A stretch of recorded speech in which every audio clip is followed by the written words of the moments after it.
Millet மகாராணி மதுரையிலேருந்து சுமதி பேசுகிறேன். இன்றைக்கி வந்து முட்டையை வச்சு ஒரு குருமா பண்ண போகிறோம். கேரளா ஸ்டைலில் முட்டை குருமா பண்ண போகிறேன். அது வந்து இட்லி, சப்பாத்தி, தோசை, சாதத்து கூடயும் சூப்பராக இருக்கும்.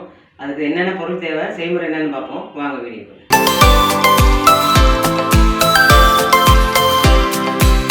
கேரளா ஸ்டைலில் முட்டை குருமா பண்ணுறதுக்கு என்னென்ன பொருள் தேவைன்னு பார்ப்போம். அதில் வந்து ஒரு 6 வெள்ளைப்பூடு எடுத்து வச்சுருக்கிறேன். அப்புறம் வந்து பச்சை மிளகா, ரொம்ப காரமான மிளகா, அதனால் 1 வச்சுருக்கேன். நீங்கள் உங்கள் காரத்துக்கு தகுந்த மாதிரி பச்சை மிளகா எடுத்துக்கோங்க. அப்புறம் ஒரு துண்டு இஞ்சி, அப்புறம் 4 பெரிய வெங்காயம் பொடிசாக நறுக்கி வச்சுருக்கேன் வதக்கிறதுக்கு. அப்புறம் ஒரு 10-15 போல் முந்திரி பருப்பு, ஒரு 10 பாதாம் பருப்பு. இதை வந்து பாதாம் வந்து ஊற வச்சு உதுக்கி வச்சுருக்கேன். இது 2 அரைக்கிறதுக்கு. அப்புறம் தக்காளி பழம் 3 பழம். அப்புறம் அதுக்கு லாஸ்ட்டாக ஊற்றுறதுக்கு தேங்காய் பால், திக்கான தேங்காய் பால் கொஞ்சம் ஒரு 50 ml எடுத்துக்கோங்க. மசாலா வந்து 1/4 ஸ்பூன் மஞ்சத்தூள், அப்புறம் 1 ஸ்பூன் சோம்புத்தூள், அப்புறம் 1/4 ஸ்பூன் கரம் மசாலா, 1/2 ஸ்பூன் மிளகுத்தூள். 5 முட்டையை பாயில் பண்ணி வச்சுருக்கேன். அப்புறம் தாளிக்கிறதுக்கு சின்ன வெங்காயம், வதக்கி இறக்கிய பெரிய வெங்காயம் போட்டோம். தாளிக்கிறதுக்கு சின்ன வெங்காயம், கருவேப்பிலை, கொத்தமல்லி, ஒரே ஒரு தக்காளி பழம். இதெல்லாம் குழம்பு தாளிக்கிறதுக்கு. ஃபஸ்ட்டு ஸ்டவ் ஆன் பண்ணிக்கிடுவோம். அதில் வந்து ஒரு 2 ஸ்பூன் தேங்காய் எண்ணெய் ஊற்றிக்கிறேன். ஃபஸ்ட்டு பச்சை மிளகாயை போட்டுக்கிறேன். பச்சை மிளகாய் வதக்கிட்டோம். இனி அதிலே இந்த வெள்ளைப்பூடும் இஞ்சி வதக்கிக்கிறோம். இஞ்சி பச்சை மிளகாயும் வதக்கியாச்சு. அதிலே இந்த வெங்காயத்தையும் சேர்த்துக்கிறேன். நல்லா வதங்கிடுச்சு.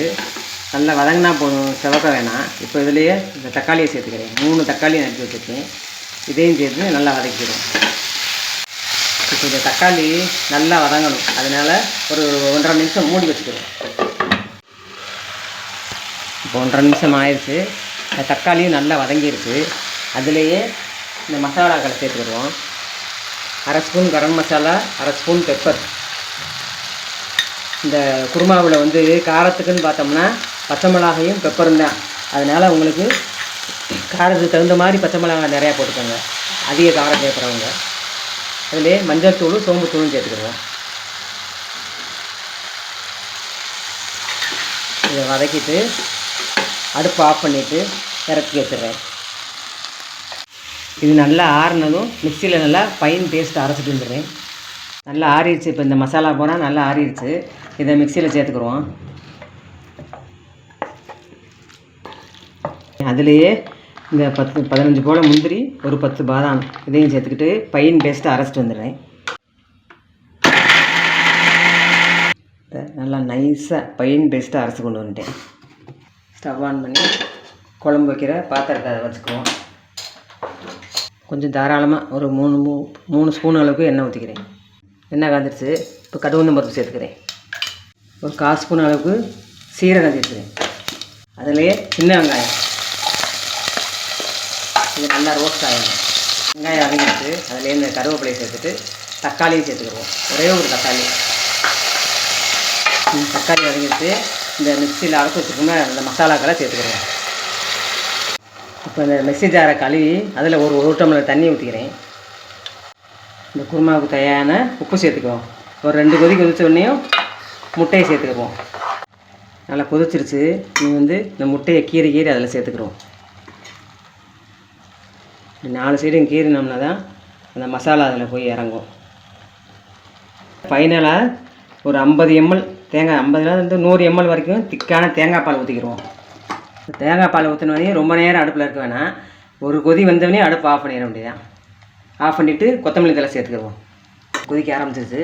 இந்த கொத்தமல்லியை தூவிட்டு இறக்கிடுவோம். இப்போ சுவையான கேரளா ஸ்டைலில் முட்டை குருமா செஞ்சுட்டேன். இது வந்து ஆப்பம், இடியாப்பம், சாதத்து கூடயும் சூப்பராக இருக்கும், சப்பாத்தி கூடயும் நல்லாயிருக்கும். இன்றைக்கி வந்து நான் ஆப்பத்தோடு தான் என் பையன் டேஸ்ட் பண்ணி பார்க்க போகிறாரு.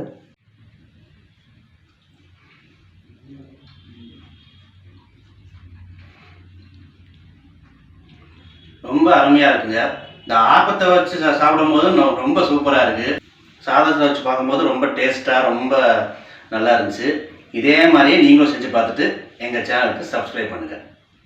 இந்த முட்டை குருமாவை இதே மாதிரி ஸ்டைலில் செஞ்சு பாருங்கள். எப்போயுமே வழக்கமாக நம்ம மிளகாத்தூள், பட்டை கிராம்பு இதெல்லாம் போட்டு செய்வோம். அது இல்லாமல் காரத்துக்கு வந்து பச்சை மிளகா, மிளகு இது ரெண்டும் சேர்ந்து காரத்தோடு அதை சாப்பிடும்போது அல்டிமேட்டாக இருக்குது. இது இதே மாதிரி மெத்தடில் நீங்கள் செஞ்சு பாருங்கள். செஞ்சு பார்த்துட்டு டேஸ்ட் எப்படி இருந்துச்சுன்னு எங்களுக்கு கமெண்ட் பண்ணுங்கள். இந்த வீடியோ உங்களுக்கு பிடிச்சிருந்துச்சுன்னா லைக் பண்ணுங்கள், ஷேர் பண்ணுங்கள், சப்ஸ்கிரைப் பண்ணிக்கோங்க. அடுத்து இன்னொரு ரெசிபியோட அடுத்த வீடியோ